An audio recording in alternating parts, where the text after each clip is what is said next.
दिल्ली के सभी कोर्ट में शनिवार को राष्ट्रीय लोक अदालत का हुआ आयोजन। 2,32,704 मामले रेफर किए गए। दिल्ली राज्य विधिक सेवा प्राधिकरण द्वारा शनिवार को सुबह 10 बजे से दिल्ली के सभी कोर्ट परिसरों में राष्ट्रीय लोक अदालत का आयोजन किया गया है। जिन लोगों ने लोक अदालत में निपटारे के लिए जिस कोर्ट में अपने मामलों को सूचीबद्ध कराया है, वे लोग शाम 4 बजे तक अपने मामले का निस्तारण कराए। जिन लोगों ने अपने यातायात चालान 9 मई को डाउनलोड किया था, उन लोगों ने संबंधित कोर्ट में ले जाकर अपना निपटारा कराया है। इस बार लोक अदालत में कुल 2,32,704 मामले आए हैं। इनमें से 1,55,000 ट्रैफिक चालान हैं। इन सभी के निपटारे के लिए सभी 7 कोर्ट कॉम्प्लेक्स में लोक अदालत की 351 बेंच लगाई गई है। इनमें से यातायात चालान निस्तारण के लिए 155 बेंच है। दिल्ली राज्य विधिक सेवा प्राधिकरण के कार्यकारी अध्यक्ष जस्टिस सिद्धार्थ मृदुल आज साकेत कोर्ट परिसर में पहुंचकर लोक अदालत की व्यवस्थाओं का जायजा लिया। विभिन्न न्यायालय परिसरों में लोक अदालत बेंचों में इस बार भारत के उत्तर पूर्व क्षेत्र के लोगों के बीच समावेश की भावना को बढ़ावा देने के लिए उन्हें लोक अदालत बेंचों में एसोसिएट सदस्यों के रूप में शामिल करने के लिए विशेष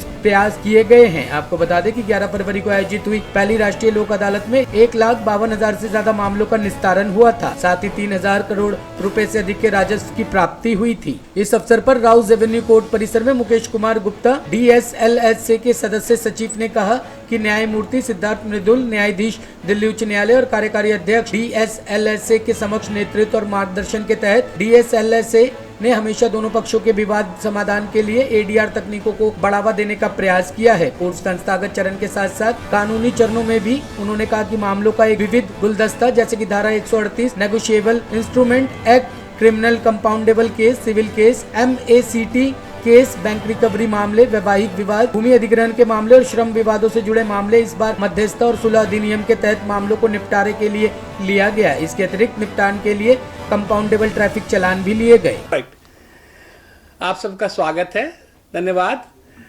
आज हम यहाँ पर एकत्रित हुए हैं दूसरी राष्ट्रीय लोक अदालत के बारे में कुछ बात करने के लिए।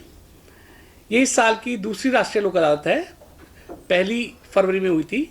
राष्ट्रीय लोक अदालत नेशनल लीगल सर्विसेज अथॉरिटी, जिसे नालसा कहते हैं, नालसा इसकी तारीखें ऑलरेडी फिक्स करता है। इस दिन पूरे देश में एक साथ सभी कोर्ट्स में, सभी जिला अदालतों में, सभी उच्च न्यायालयों में और सभी प्राधिकरण में, ट्राइब्यूनल्स में एक साथ मामले लिए जाते हैं। जैसे कि आप लोगों को पहले ही पता होगा कि हमारे यहाँ एक बहुत बड़ी समस्या है केसेस की लंबी पेंडेंसी की। Courts are ओवरबर्डन्ड।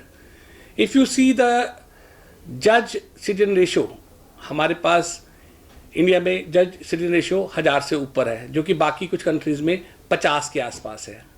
अब ऐसे में सभी केसों को एविडेंस करके फैसले ले जाना जरूरी नहीं है।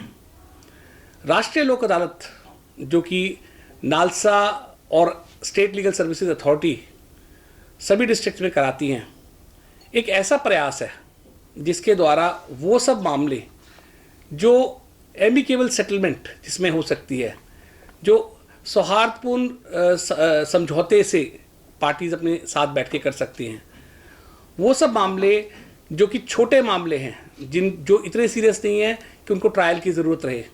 देखिए, हर मामला फैसले तक जाए ये कोई ज़रूरी नहीं है।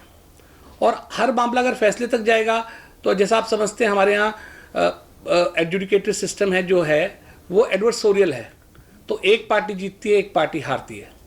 अब उसमें जो पार्टी हारती है उसमें से बहुत सारी पार्टी फिर ऊपर एक अपील के लिए जाती है। जो फैसले यहाँ राष्ट्रीय लोक अदालत में होते हैं वो फैसले हमेशा के लिए केसेस ख़त्म हो जाते हैं।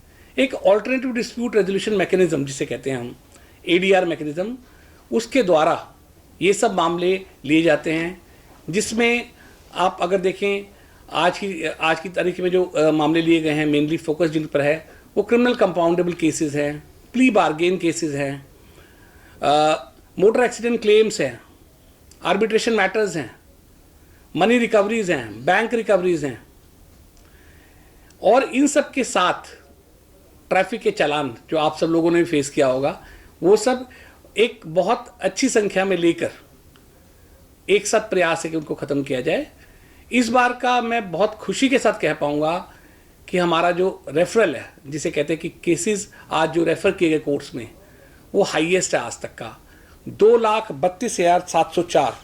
लेकिन अब तक जो मुझे पता चला है उसके हिसाब से लगभग 75,000 मामले निपटारा हो चुका है। और इस बार की लोक अदालत के देखिए दिल्ली हर बार कोशिश करती है कि कुछ ना कुछ नया किया जाए। तो इस बार का जो हमारा दिल्ली का प्रयास है वो है इंक्लूसिविटी।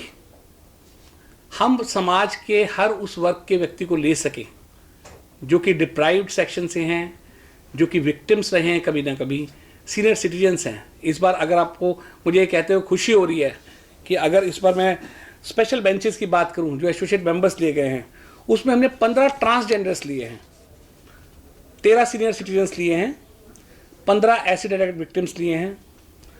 इस बार हमने क्या कहते हैं दिव्यांग पर्सन जो आपके डिसेबल्ड्स हैं, सेक्स वर्कर्स और नॉर्थ ईस्टर्न रीजन जो कि हमारे यहाँ थोड़ा ये होता है कि उनको डिसीजन मेकिंग प्रोसेस में इंक्लूड जनरली कम किया जाता है।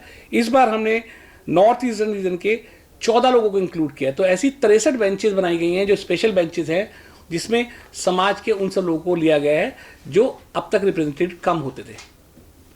मुझे कहते हुए खुशी हो रही है कि सभी कोर्ट कॉम्प्लेक्सेस में, ऑनरेबल हाई कोर्ट में और सभी ट्राइब्यूनल्स जो दिल्ली में सिचुएटेड हैं, उसमें ये लोक अदालत का कार्य बहुत ही सुगम तरीके से चल रहा है। आज सुबह माननीय न्यायमूर्ति श्री सिद्धार्थ मृदुल साहब जो कि हमारे DSLSA के एग्जीक्यूटिव चेयरपर्सन हैं, कार्यकारी अध्यक्ष हैं, उन्होंने पर्सनली आज सुपरवाइज किया साकेत कोर्ट में जाकर, और उन्होंने ना सिर्फ जजेस से बात की बल्कि जो एसोसिएट मेंबर्स हैं, जो ट्रांसजेंडर्स हैं, जो सेक्स वर्कर्स हैं, उनसे उन्होंने बात की। पब्लिक से उन्होंने पूछा कि किसी तरह की दिक्कत तो नहीं है। इस बार हमने सभी सुविधाओं का ध्यान रखा हुआ है, एक सुगम तरीके से किसी तरह की दिक्कत ना हो। जो भी लिटिगेंट कोर्ट में आ रहा है उसके लिए हमने स्पेशल फ्रंट डेस्क बनाई है जहां से उसे सारी सूचना मिल सकती है। जो दिव्यांग हैं उनके लिए रैम्प्स वगैरह का इंतजाम किया गया है, गर्मी का ध्यान रखते हुए ठंडे पानी का इंतजाम किया गया है, और कोशिश की गई है कि हर जगह इस तरह के बोर्ड्स और प्ले कार्ड्स लगाए जाएं हर कोर्ट कॉम्प्लेक्स में, कि किसी को भी अपनी लोक अदालत तक पहुंचने में दिक्कत ना हो। मुझे लगता है कि ये एक प्रयास है और ये प्रयास बहुत अच्छे रिजल्ट्स देगा। धन्यवाद। देखिए, एमसीडी का टैक्स का इशू जो है, एमसीडी अपनी कोई स्कीम निकाले तो निकाले, कोई भी ऐसा मसला जहां पे विवाद है उसमें कोई भी व्यक्ति आके कह सकता है जी मेरा इनके साथ विवाद है पर अभी मामला अदालत तक नहीं पहुंचा। उनकी अगर एप्लीकेशन आती है और उसमें एक लिटिगेबल डिस्प्यूट है जहां पे पॉसिबिलिटी है कि सेटलमेंट हो जाए, उस केस में हम किसी को भी नोटिस जारी करते हैं। अगर वो आ जाए दोनों, लोक अदालत के लिए सबसे इंपॉर्टेंट चीज है कि जो भी मसले का हल निकलेगा वो आपसी रजामंदी से निकलेगा। अगर एमसीडी या कोई भी और गवर्नमेंट डिपार्टमेंट अगर उस जो मसले का है रजामंदी से हल करना चाहता है तो उनका सोल्यूशन, जैसे सर ने बताया, अवार्ड के फॉर्म में आ जाता है।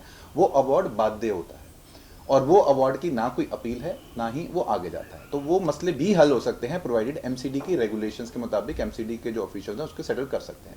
एक चीज़ मैं और ऐड करना चाहूँगा लोक अदालत के बेनिफिट में, जैसे कि जो कोर्ट में लंबित मामले हैं और मान लीजिए कोई दीवानी मुकदमा है, सिविल सूट है जिसमें रिकवरी सूट है, या कोई भी आपसी समझौता डिस्प्यूट है फैमिली का, उसमें कोर्ट फीस देना अनिवार्य होता है मुकदमा चलाने से पहले। जो मामले लोक अदालत में सेटल होते हैं उसमें जो भी पार्टीज ने कोर्ट फीस दी होती है उनको वो रिफंड मिल जाता है कंप्लीट।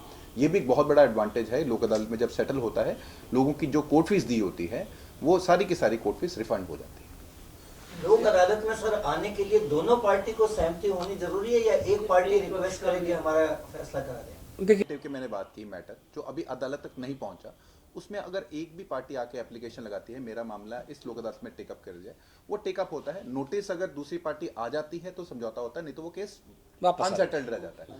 लेकिन जो कोर्ट में लंबित मामला है उसमें कोर्ट वो केस को रेफर करता है। उससे पहले कोर्ट एक बारी एक प्रेमा फेशिया ये भी देखते हैं कि ये सेटल हो सकता है कि नहीं। मान लीजिए एक व्यक्ति कहता है कि जी मेरा मैटर सेटल करवा दीजिए, दूसरा व्यक्ति वहां पे कोर्ट के सामने बार बार कोशिश करने के लिए भी राजी नहीं है, तो कोर्ट वो मैटर को रेफर नहीं करेगी।